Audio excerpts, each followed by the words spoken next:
आपने देखा कि बहन मनीषा की जो पार्थिव शरीर था उसको श्रद्धांजलि दे दी गई, अंतिम संस्कार कर दिया गया।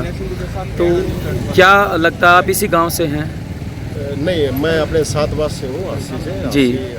अशोक। तो जो प्रशासन ने जो सीबीआई को जो सौंपा है और जो उसका पोस्टमार्टम हुआ है, तो उससे कहाँ तक मतलब आपको उम्मीद है कि न्याय मिल पाएगा हमारी बहन मनीषा को? देखो, उम्मीद तो भाई ऐसा है, हमें रखनी पड़ेगी। बगैर उम्मीद के कर भी क्या सकते हैं जी। अब तो जो सरकारी एजेंसियां, हम उन्हीं पर उम्मीद लगाएंगे भाई आप इंसाफ मिले। उनके बाद तो सिर्फ परमात्मा की अदालत होती है जहाँ से हम न्याय की उम्मीद लगा सकते हैं। जी।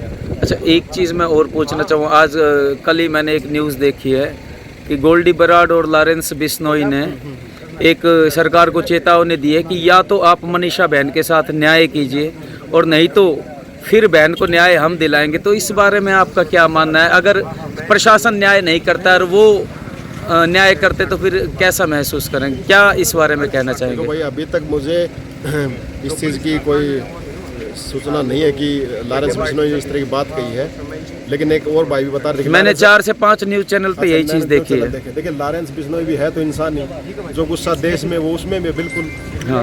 अपने अपने स्तर पर सभी भाइयों के अंदर जो दर्द है, हाँ, वो चाहे कैसा भी हो, उसकी पृष्ठभूमि आपराधिक है जो भी है, लेकिन है तो आखिर में इंसान है और अच्छा इंसान है। अच्छा बुरा वो तो चलो वो जाने और प्रशासन जाने, लेकिन उसने जब ये बात कही है उसके अंदर की मानवता को दिखा रही है। मानवता। हाँ, क्योंकि इसके अंदर देखो, ये जो व्यक्ति के साथ हादसा हुआ, इसके अंदर यदि कोई दोषी है तो वो तो सबसे खतरनाक अपराधी तो देश का वही है। तो उसके साथ जो सलूक किया जाए, मैं तो ये कहूँगा, देखो उसके साथ न्यायालय ही हमारे देश के अंदर माननीय न्यायालय है, ठीक है, वो ही अपना कानून चलाते हैं, ऐसे अपने हाथ में कानून। न्यायालय से एक बात मेरे और सर, एक सवाल और मेरे जहन में आया है कि हर दिन नए से नए कानून बन रहे हैं। क्या आपको नहीं लगता कि इन मामलों में हमारे देश में सऊदी का कानून चाहिए? बिल्कुल, मैंने तो खुद एक बार कहा यूपी में रहा। हाँ, मैंने यूपी में रहा। यूपी में करवा दो केस। बिल्कुल। जांच तो हो, जांच हाँ। नहीं हो रही। हाँ। तो बात की बात है, जांच हाँ। अच्छी नहीं हो रही। क्योंकि कल भी करनाल में एक बेटी मिली है 17 से 18 साल की, मतलब हर रोज हो रहे हैं। इंद्री में। मैंने भाई एक चैनल में पहले बोला था हाँ। कि इस तरह की घटनाओं में बिल्कुल जो अरबियन कंट्रीज हैं उनके अंदर जो कानून बने हुए हैं, सरेआम चौक पर खड़े करके सजा देना, ताकि, और ये जरूरी भी है ताकि इस तरह की घटनाओं को पुनरावृत्ति न हो।